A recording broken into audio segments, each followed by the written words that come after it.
చల్లని వెదర్‌లో కారం కారంగా, పుల్ల పుల్లగా ఏమన్నా తినాలనుకుంటున్నారా? అయితే ఈ దొండకాయ రోటి పచ్చడి ట్రై చేయండి. వేడి వేడి అన్నంలో ఈ దొండకాయ పచ్చడి నెయ్యి వేసుకొని తింటుంటే కారం కారంగా మధ్యలో దొండకాయ ముక్కలు తగులుతా సూపర్ టేస్ట్‌గా ఉందండి. అద్భుతంగా ఉంది. అసలెప్పుడు దొండకాయ ఫ్రై, కర్రీ ఇలా చేస్తాం కదా ఎక్కువగా. ఇలా పచ్చడి ట్రై చేయండి. చాలా డిఫరెంట్ టేస్ట్‌తో చాలా బావుంటుంది. పచ్చిమిరపకాయలు కొన్ని ఎక్కువే పడతాయండి. ఒక 10 పచ్చిమిరపకాయలు తీసుకొని ఇలా హాఫ్‌గా కట్ చేసుకొని వేసుకోండి. అలానే ఒక 5, 6 ఎండుమిర్చి కూడా వేసుకోండి. వేసుకొని ఆయిల్‌లో కొంచెం ఫ్రై చేసుకోండి. ఒక 1 స్పూన్ జీలకర్ర కూడా వేసుకొని అన్నీ ఫ్రై చేసుకొని పక్కకు పెట్టుకోండి. తర్వాత ఒక 3 మీడియం సైజ్ టొమాటోలు ఇలా ఫ్రై చేసుకొని కొంచెం మగ్గాక కొత్తిమీర ఒక గుప్పెడు కొత్తిమీర వేసుకొని దాన్ని కూడా బాగా ఫ్రై చేసుకోండి. టొమాటోలు, కొత్తిమీర ఫ్రై అయ్యేదాకా చేసుకొని తర్వాత పక్కకు పెట్టుకోవాలి.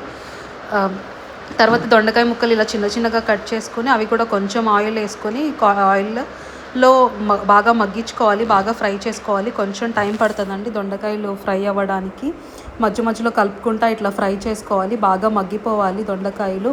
లేతవి తీసుకోండి, చాలా బాగుంటుంది టేస్ట్. అంతేనండి. పక్కకు పెట్టుకున్నాక ముందుగా పచ్చిమిరపకాయలు, ఎండుమిరపకాయలు, చింతపండు వేసుకొని బాగా మిక్సీ చేసుకోవాలి.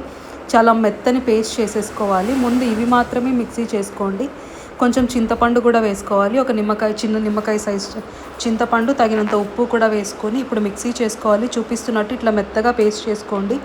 తర్వాత టొమాటోలు, కొత్తిమీర పక్కకు పెట్టుకున్నాం కదా, అవి కూడా ఫ్రై చేసుకోండి. తర్వాత ఒక 5, 6 గార్లిక్ పీల్తోనే వేసేసుకోండి. తర్వాత దొండకాయలు మగ్గించి పక్కకు పెట్టుకున్నాం కదా, ఫ్రై చేసుకుని అవి కూడా వేసేసుకోవాలి. అన్నీ ఇలా వేసేసుకున్నాక పల్స్ ఇచ్చుకుంటూ మిక్సీ పట్టుకోవాలండి.